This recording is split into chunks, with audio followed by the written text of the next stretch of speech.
If you got a Cadillac CTS-V, a V3, these are the subframe bushings that are in your car. You'll notice one of these has a little F for the front. This core is not centered. It's actually slightly towards the front of the vehicle. This is your rear bushing. This does appear perfectly cylindrical. This bushing is the same on all CTS models. This is specific to the V3. It does look similar to Camaro units, but measures differently in the most. This is your rear bushing. This does appear perfectly cylindrical. This bushing is the same on all CTS models. This is specific to this bushing in either direction.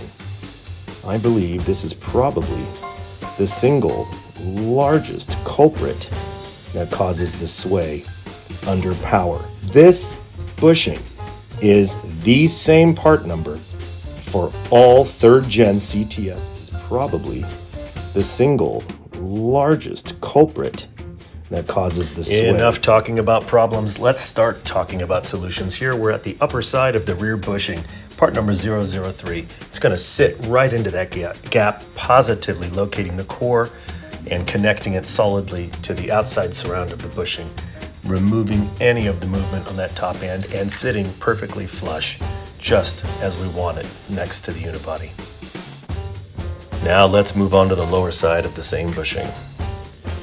Shaped and sized, beveled on two corners to make installation easy. Grease it up just a little, perfectly.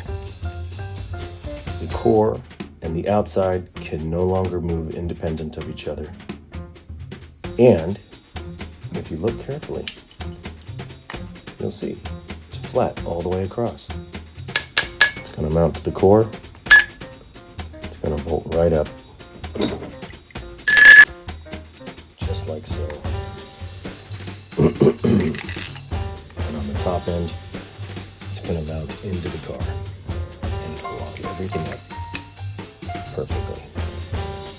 No more movement lateral, no more movement up and down, and it'll give you the performance that you're looking for.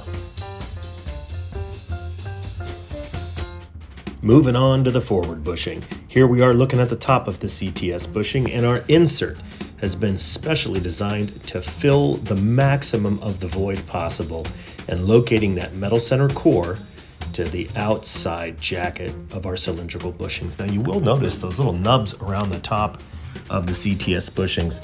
Those can be compressed, and we specially designed the thickness of the hat on our bushing so that the center core can remain flush against the unibody when it's torqued down. This is going to eliminate our play up and down, lock things in nice and tight.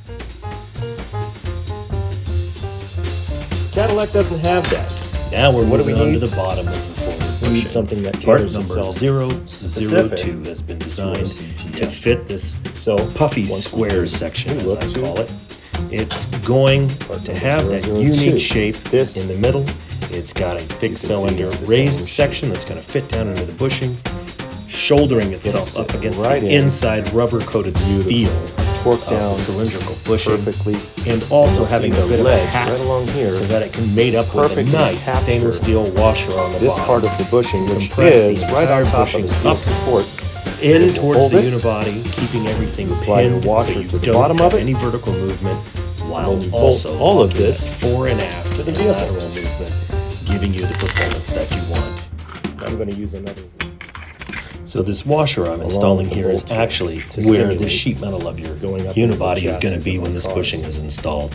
So I'm from going to there- tighten down the bolt here and give you a really good idea of what this thing looks like when it's installed with our kit. But this is it. This is your car, your unibody. Your mounts up to the unibody. You see how it compresses all of that rubber beautifully. Locks it in place. It does the same thing at the bottom.